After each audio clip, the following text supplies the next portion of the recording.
r/nosleep. Posted by you/first. Breath 1. 6 new voicemails from a stranger. This morning, I woke up to 6 unread voicemails. The contents are rather disturbing. And so here they are, transcribed. The notes in brackets and outside quotations are my own. The rest is the voice of a tired, old man that speaks in extended sentences and hints of a local Jersey accent. He has quite the story to tell. The first voicemail. 2 a.m. A persistent beeping chirps in the background throughout the call. Hi honey, it's me. I was hoping you would answer the phone because I need to talk to you about stuff I need for the room. You're probably wondering who this is, since you don't recognize the number, but it's me, at the hospital. Extended pause. If you get the message, call me back, would you please? I love you. Bye. Another extended pause. I need some wipes. Some hand wipes, and some honey wipes. You probably know about the hand wipes. Since we were running low. But the honey wipes, the ones we opened when you were here, are all dried up. A third extended pause. Okay, I love you. If you don't get the message, I'll see you in a couple hours. Bye. A recording plays for a local hospital that tells me exactly where the man is located. I won't give the name, but it is not far from my house, confirming the idea that this guy just dialed a similar number by accident. The second voicemail. 2:30 a.m. Hi, me again, Grandpa. Aggressive coughing is heard in the background. I hope I didn't disturb you, hon. I know it's late and your mom doesn't like me calling this late. But it's a bit lonely here. And I thought you wouldn't mind. I love you so much. This is Grandpa, by the way. He pauses. I called again, because I wanted to remind you to bring my sweater. It's a bit cold here. The red one you got me. I know we don't celebrate, but everyone is so dressed up. I think it would be nice to fit in. I hope you can find it. At this point, the pauses are so consistent that I wonder whether the man is stopping to gather his thoughts, or observe something in the room with him. His next line confirms my suspicion as the latter. I have a roommate now. So he says. He's got one of those funny, foreign names that are tough to pronounce. Plata. Pleto. Something like that. A raspy voice calls out from the background. Pluto. That still can't be right. Anyway, good night. I love you so much, sweetheart. I'll see you in the morning. The third voicemail. 3 a.m. Grandpa again. Honey, it is so cold here, and I don't know why. I asked the young, pretty nurse about the temperature. But she told me to just bundle up. She sounded so much like your grandmother, when she said that. You know, before she passed. You never met Grandma. But she would have loved you, sweetheart. You had so much in common. He sighs. I think I'm going to need more sweaters. I hope that doesn't burden you too much. I know that's what I am, now, to your mom at least. Just a burden. Sometimes I wish the good Lord would take me sooner. The machine begins to beep louder, for reasons I do not know. Okay, I love you. Bye. The fourth voicemail. 4 a.m. There's some folks in my room. If it's okay, I'd like to just keep you on the phone, while they're here. There are some chattering noises in the background. I hear a female voice, a gruff male, and a squealing baby. Mallory. My parents are here. The man on the phone squawks something unintelligible to the voices. The gruff male voice in the background shouts back in return. My father always was such a mean man. Death didn't do him any favors. His face is even uglier than before. He says I have to go. Goodbye. The fifth voicemail. 4:45 a.m. They're gone now. Extended pause. Mallory, I don't know what is happening. I am scared. Pluto is gone now. His bed is freshly made, like nobody ever stayed there to begin with.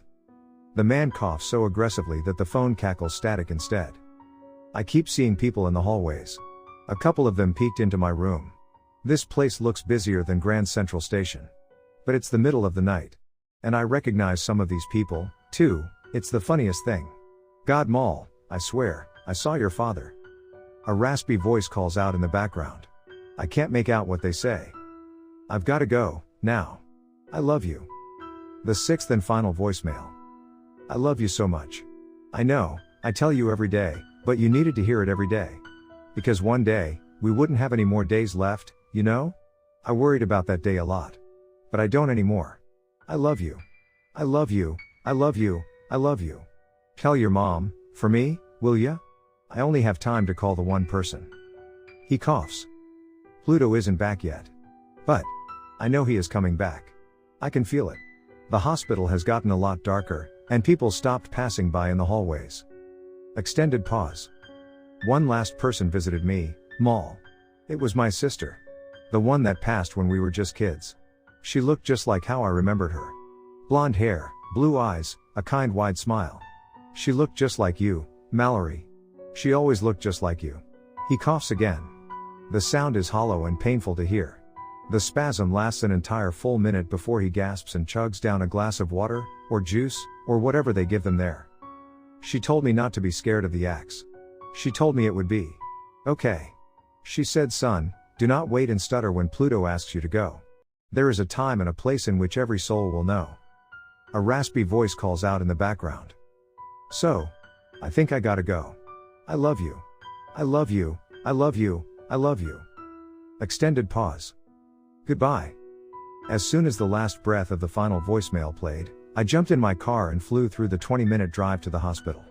I arrived to the reception desk gasping for air and holding the cell phone over my head like a bomb. I tried to relax. I did my best to calmly explain the situation to the secretary. I explained the missed calls and the voicemail, and gave her as much information as I had. The woman paused and looked up a few hospital records. Then she made a phone call. Finally, she told me that I was not allowed to go back and see anyone, but someone would come out to see me. A few minutes later, a beautiful, blonde, teary young girl met me in the lobby. She wiped her eyes aggressively with a pink-sleeved arm and stared at me suspiciously. Mallory? I asked. Did your grandfather pass away last night? She sniffled and nodded at me, obviously suspicious, and a little concerned. You need to listen to this. I led her towards a grove of comfy chairs where we both sat down. I pulled up the voicemail app on my phone. I told the very confused girl to brace for something even more unusual than me. And then I pressed play. A way to stay 18 forever. I met a man on the subway one day. He seemed normal enough. We each had a long ride ahead of us, and the carriage stayed empty, so we got to talking. The first thing he asked, after noticing the ring in my finger, was, "Married?" To which I nodded quietly. He smiled and coughed unevenly before replying. "It won't always be easy. Me and my Delia have 50 years now. Never was easy." "How did you folks meet?" The man must have had trouble hearing me. Old age had not treated him kindly. Jowls developed and sunk so low past his jaw that they reached past his chin. Wisps of white hair clung to his ears and nose in unfashionable clumps. His very voice sounded drowned and beaten in the mud. "I didn't get ya?" he asked while joining the booth next to me. Then he stuck out a liver-spotted hand. "Marvin." "Matt, pleasure to meet you." I asked, "How did you folks meet?" Marvin smiled again and took a look out of my passenger window. "At a bar, of course, a story as unoriginal as any other," he chuckled. "But there was nothing unoriginal about her dress. What did the kids call it? Fire. If there was one word to describe Delia in 1953, it would be fire. She was 18 and far from in between, let me tell you." Marv tapped his cane excitedly. "You know what, kid?" he asked. "I'll let you in on a little secret." I laughed. "Oh yeah? What's that?" "She's here right now." I smiled nervously and looked around the cabin. It was empty. Marvin chuckled again and patted me on the back. I felt the hair on my neck stand up and straighten uncomfortably at the contact.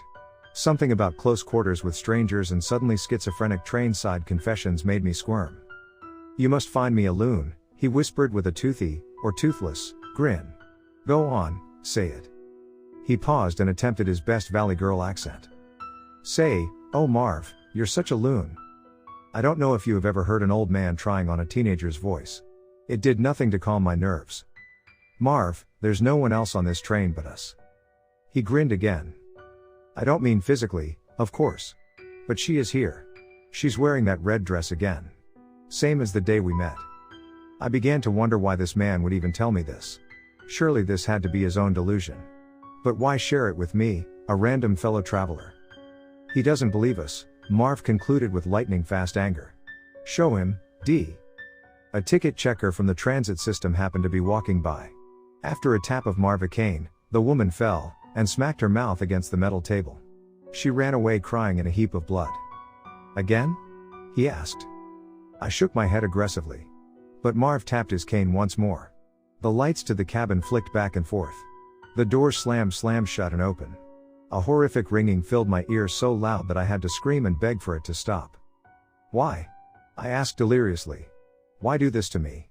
Suddenly everything stopped. The lights turned back on. The same ticket checker showed back up with a bandaged lip and nose. You're married, Marv whispered quietly. You may need to know what I know one day. What? I asked exasperatedly.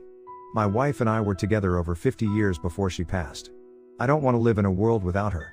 I don't understand anything without her. I want to live in a world where we are like that night at the bar. Crazy, free, mischievous. And 18 forever. And as far as we know, there is only one way to do that. The train bell rang. Lancaster Street. Marvin got up slowly and pointed to the sign, indicating that this was his stop. Truthfully, I was half glad to be free of the loon. I waved lazily and returned to my book.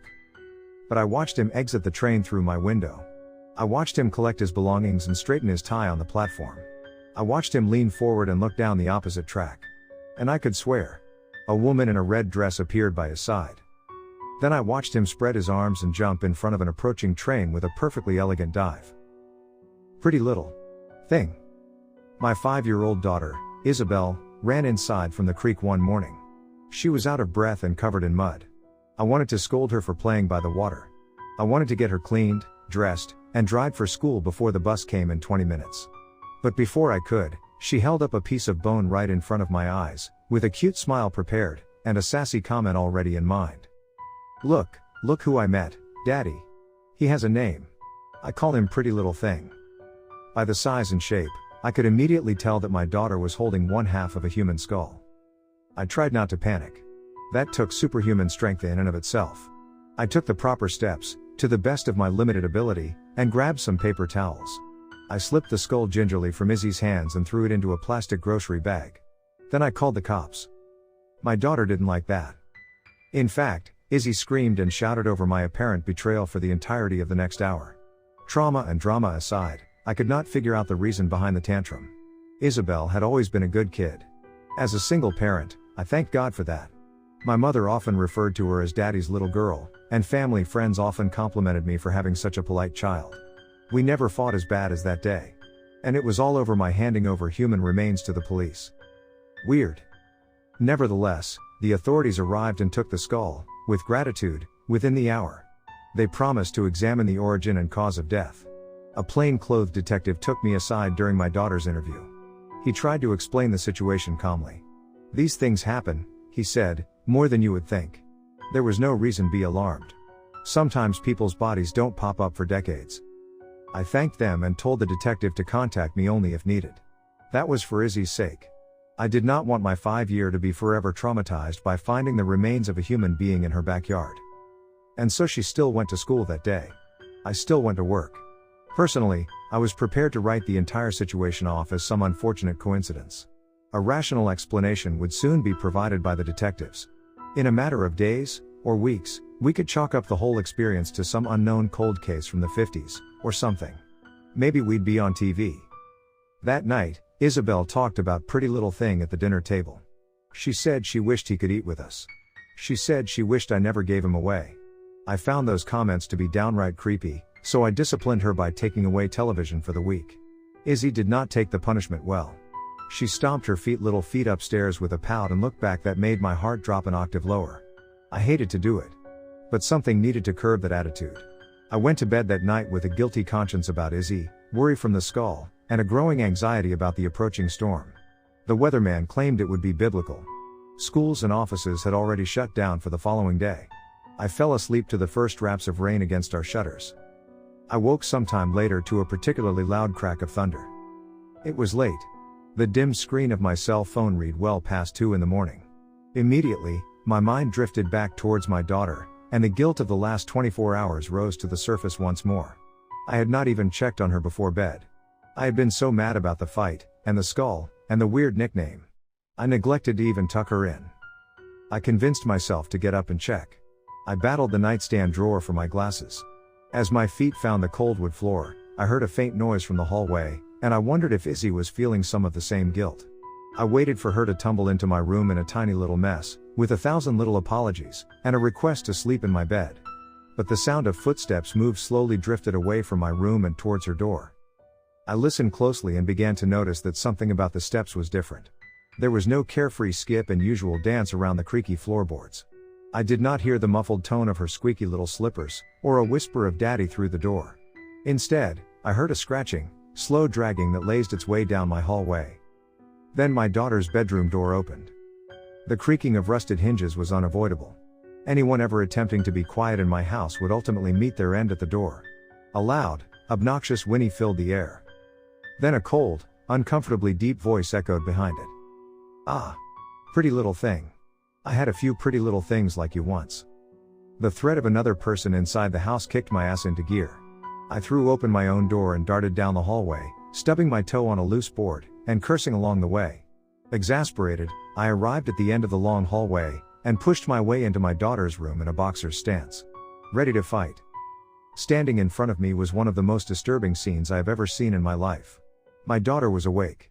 She stared at me with helplessly wide eyes as a figure sat perched over her bed. I gasped, and the thing turned to me slowly, allowing a full view of its horrible disfigurement of a face in the shadows of the dark. It looked like a man, once, before something tore away half the features. A sickly pale smile played across half its face as the being leered in my direction. A hole peeked out from the back of its head. "That's a pretty little thing you got there. Looks tasty too. How old is she now?" I backed away a bit. I didn't know what to do. My cell phone and any weapons I kept for self-defense were back in the other room.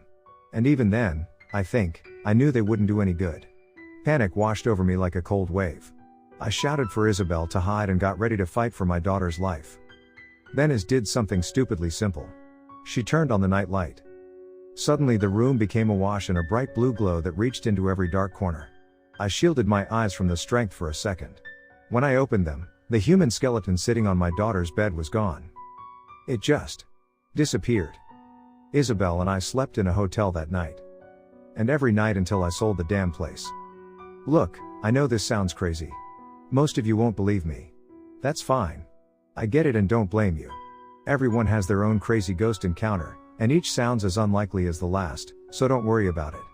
But one detail did emerge, during my attempts to sell the house, that convinced me of the authenticity of our shared encounter. The police finally received a DNA match on the skull fragment. It belonged to a John G. Blakey.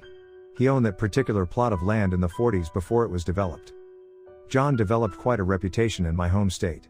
He murdered 10 young girls, all around the time of their 8th birthday. He disappeared when the police started to close in. His remains have never been found. Until now. I don't know what kind of creature attached itself to my daughter. I don't know why it called her pretty little thing. I can only imagine. But I do know one thing for sure. We are never going in that goddamn house again. Hypnophobia, patient record WJ1218. Patient name, Walling, James. Age, 22. Gender, male. Diagnosis, hypnophobia, an abnormal fear of sleep. First-hand notes retrieved by Agent 28 from the Office of the Treating Physician, Dr. Emil Sarkozan. Further commentary unavailable. The doctor and 4 members of his staff are considered missing at the time of this filing. A word of caution is advised to referring MDs. This record shall only exist as an exhortation for treatment of hypnophobia. It is not a solution. The following is an expanded version of my shorthand notes. They are compiled upon reviewing my own video interview with Mr. Walling. Follow-up provided by the resulting scene that ensued the evening of October 5th. This will be my first and last communication on the subject. James Walling wears lack of sleep on his sleeves. The symptoms present themselves in a classical form of fatigue, irritability, and a profound inability to concentrate. He stands at over 6 feet tall, but poor posture shrinks him to 5 feet 10 inches. The dark, curly hair that once grew like weeds, his words, is now thin and receding. Acne scars cover his face and a once lean diet has given way to snacking and fast foods. He has gained over 15 pounds in just the last few weeks. A nurse escorts him into my office 5 minutes before our appointment. James pulls out an adjoining chair and lets the metal legs grind angrily against the tile. The sound does not seem to bother him. He shakes my hand but says nothing. Not until our nurse leaves the room. I dreamed with her again, Doc. From this point on, James will continue to reference past off-the-record discussions. I will do my best to frame them in the context of this final meeting. Start from the beginning. For my notes, this time, I gesture to the pad casually on camera. Remember, you didn't want me taking any notes in our first meeting. Fine. I dreamed with Mary again. For the first time in a long time. Okay. Do you know Mary? Let me rephrase that. Have you met Mary? In our plane? You know what I mean, here. No. Okay. Can you describe her for me? Medium height, red hair. Blues eyes. A whole mess of freckles. She had this butterfly clip that she always kept pinned to her shirt. Kind of corny, to be honest. I teased her about it a lot. She wore the same thing every night. We both did, I guess. Blue denim jeans and a sleeveless white tee. Okay. Very good. You described to me her physical appearance. Can you describe how she makes you feel? James turns away from me and the camera. He is embarrassed. I loved her. Can you describe that process to me? Process? What's that supposed to mean?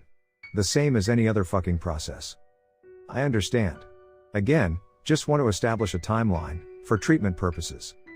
I dreamed with Mary every night since we were 7. Is that better? Neither of us knew what that meant.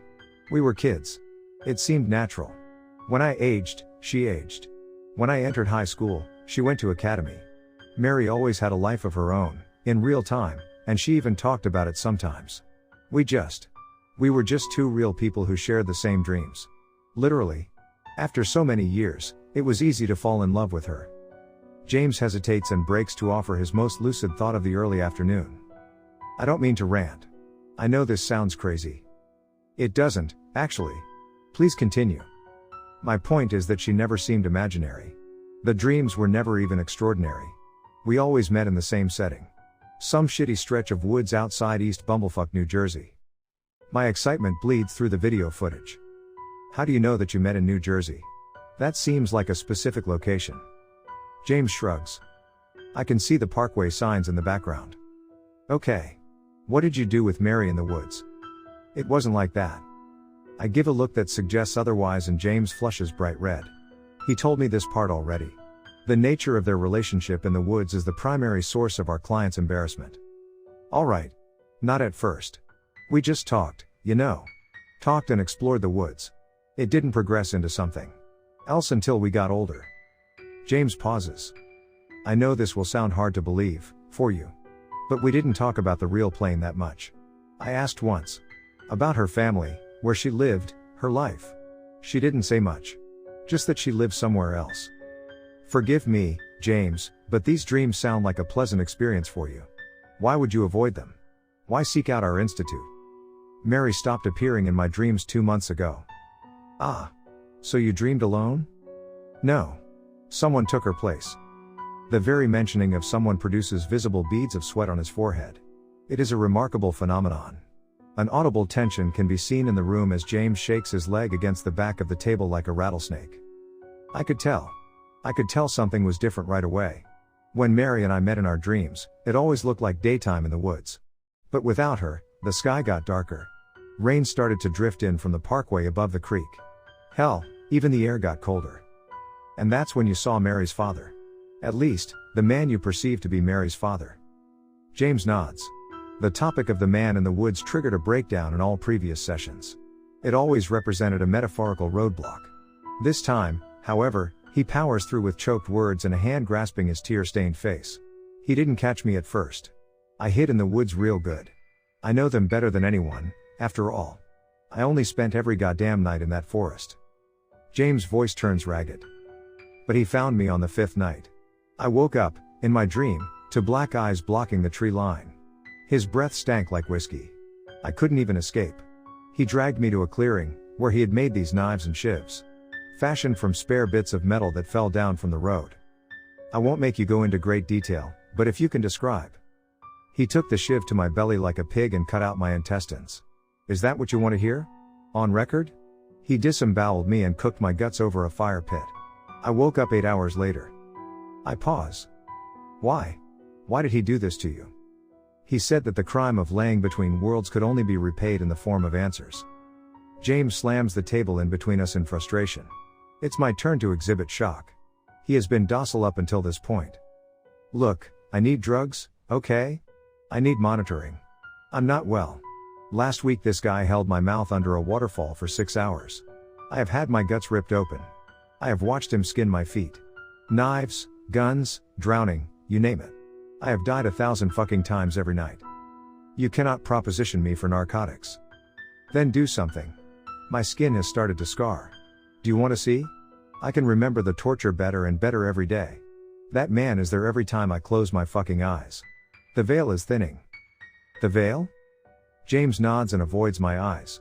I ask him to continue. He talks about it a lot. The bridge between our worlds is like a thin piece of film. And it's cracking.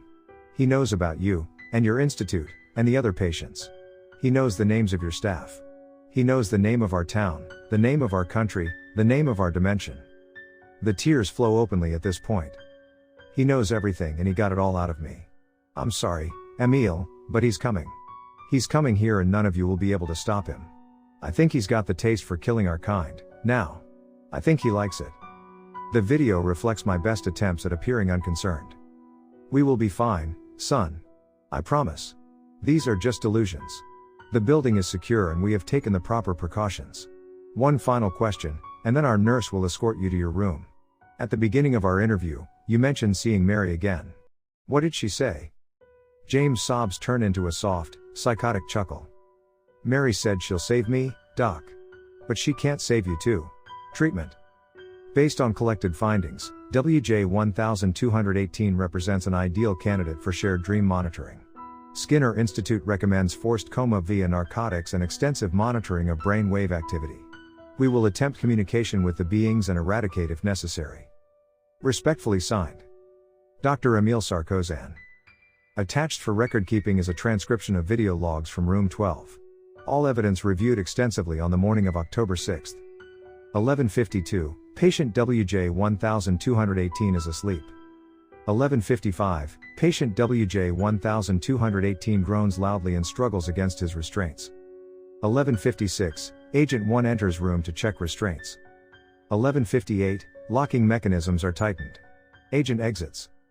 12 o'clock, audible bang heard outside the door. Subject continues to struggle. Groans louder. 12:01, no activity recorded. 12:02, door lock is turned from the outside. 12:02, movement recorded. Subject WJ1218 shakes repeatedly. 12:03, camera malfunctions. 12:04, the room is empty except for the existing medical equipment. No trace of WJ1218 can be seen. Associated evidence recovered at the scene of room 12. 1. Agent 1 found with throat slit. Corpse moved away from door. Blood spatter indicates height of attacker between 60 and 63 inches. 2. Pine needles recovered inside and outside the room. 3. 1 red hair, approximately 5 inches in length. Submitted for DNA analysis. No match in any available systems. 4. 1 butterfly clip.